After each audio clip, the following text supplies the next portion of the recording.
I saw this logo maybe hundreds of times, or 100 times, I don't know exactly. And then one day, I noticed I'm seeing something that I never saw before. And I looked at it and I'm like, this is really strange because nothing in the logo changed, but I see differently. So just out of my curiosity, I want to ask you, how many of you knew this logo before, but now it's the first time that they see that between the E and the X, there is a little arrow, white arrow. Oh, I love this O. This is fun, right? So just raise your hands, all the people that knew this logo before, but didn't see the arrow only now, just to make a little statistic. Almost the entire audience, or 80 or 90%. So, but what's going on here? What I did, this is showing several things. First of all, now each time you go here in your beautiful neighborhood or in Miami and you see a FedEx truck, this arrow will jump on you. You cannot avoid it. Okay? And maybe you even remember that there was this Israeli that was totally underdressed, came with the jeans to a lecture, and it was really hard for me to put that. I managed to put the jacket eventually. And so on and so forth. So in one trial, in 1 minute, I change your entire way that you look on one thing. And I change it for your life, for all your life. So this tells you two things. One, we don't see only with our eyes, because nothing changes in your eyes when you look on this logo again. But something changes in your brain, so we don't conscious about this, but all the time we see with our brain and with our eyes at the same time. Right. Okay? The second thing, it shows you how we used to say as scientists and all the Nobel Prize about vision and some amazing work, but they fixed the notion that the brain is very plastic when we are young, and after that, it's become very rigid. But here, in one trial, I change your brain in a very dramatic way, for one thing only, but in a very dramatic way, to the rest of your life. And I see in the audience that most of you are like 30 or maybe 40. So even in a long age, in a very late age, you can do these things, okay? So the bottom line is that, okay, we see with our brain, not with our eyes. Then what we do here is we make a bypass and reach the brain that is doing exactly the same thing with the music or with the touch, okay? And actually the story is even more interesting. And I'm going to show you that the brain, and this is again 2-3 slides and I'm going to wrap it up. The brain is not only that 30% is dedicated to vision, 25, 35, everyone gives a different number, but that's a ballpark. It's not only that all this massive area is working the same thing, but we have different areas. For example, we have area for processing apples and objects and all the other objects in the world.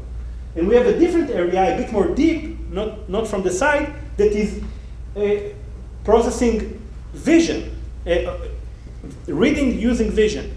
But now we teach them to do exactly the same thing with the sounds, with the music, and look at the recruitment that we got.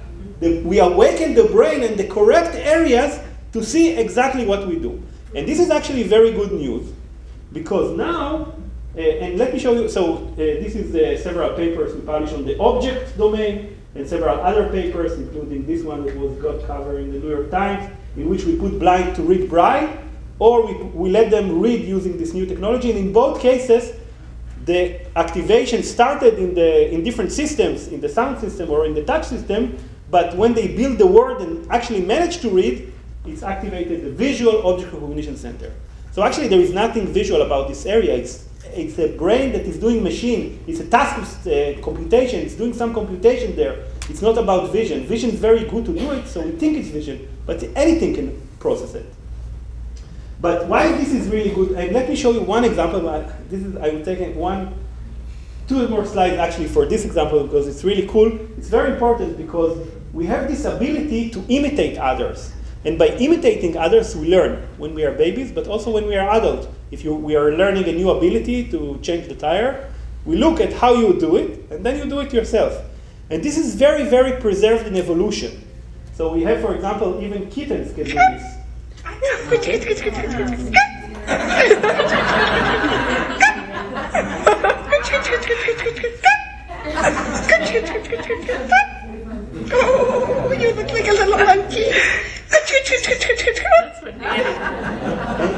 so preserved in evolution that even humans can.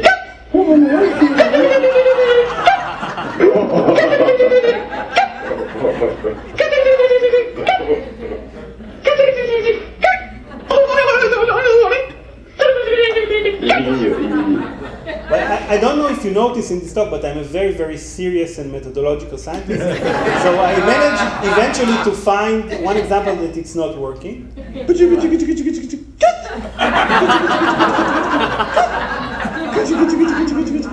Now, to put the laughter outside, this is not only very important for imitation, but it's very important to understand other people. So let me show you just this little movie.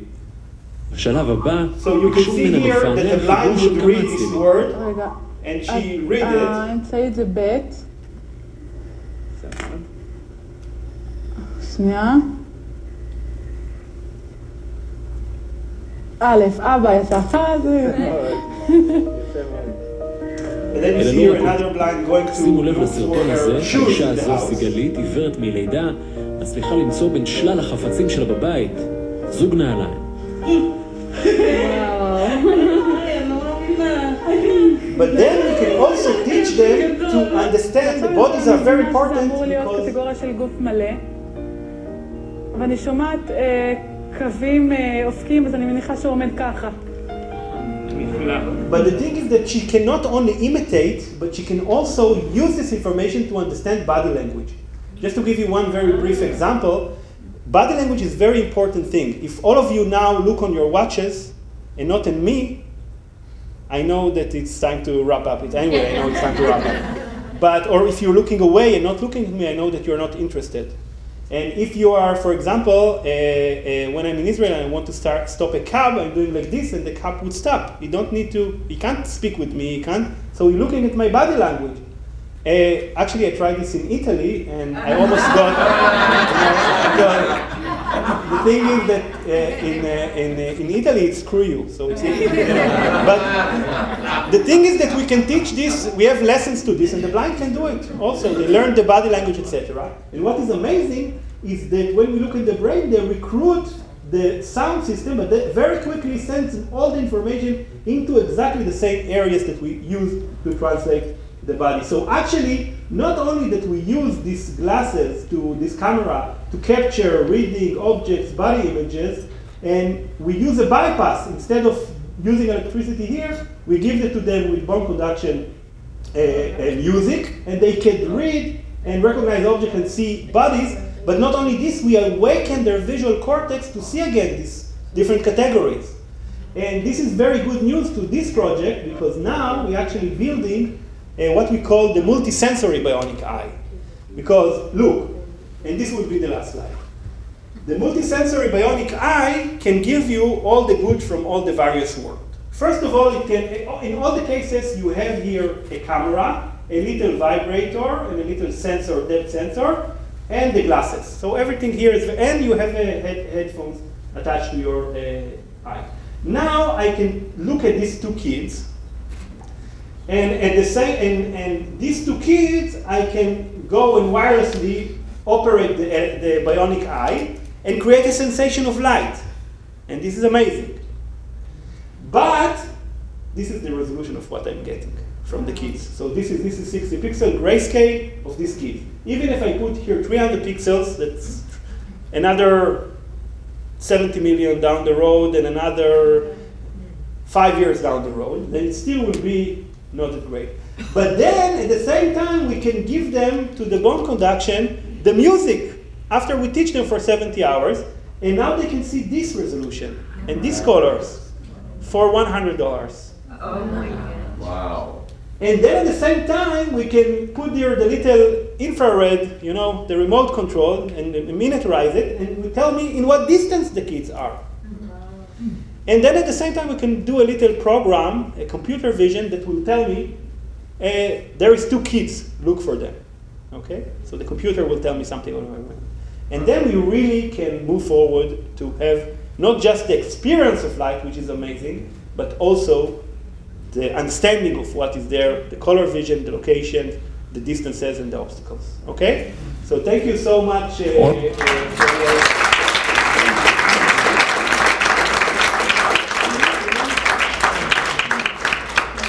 will just say that in addition, we are finding it's very important to try and communicate what we do in our lab with 10 blind, and it's a huge effort to embed it into a software that they don't need us.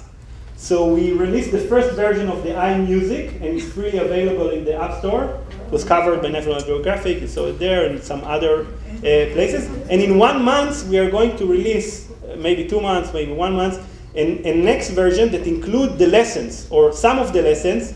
Then all of them would be available with a voice instruction and operation without seeing the screen, so blind can operate it, or people that are teachers for the blind can come learn this approach. It will take some time, a week, 2, 70 hours, and then teach the blind. Okay? Wow. So, this is the amazing students that are doing the job. We have Sherry, which is an MIT graduate. We have Daniel that made Aliyah. They came to work in the lab from Montreal and stayed in Israel. He's married this summer. We have Ella that I told you about, and so on and so forth, really talented guys.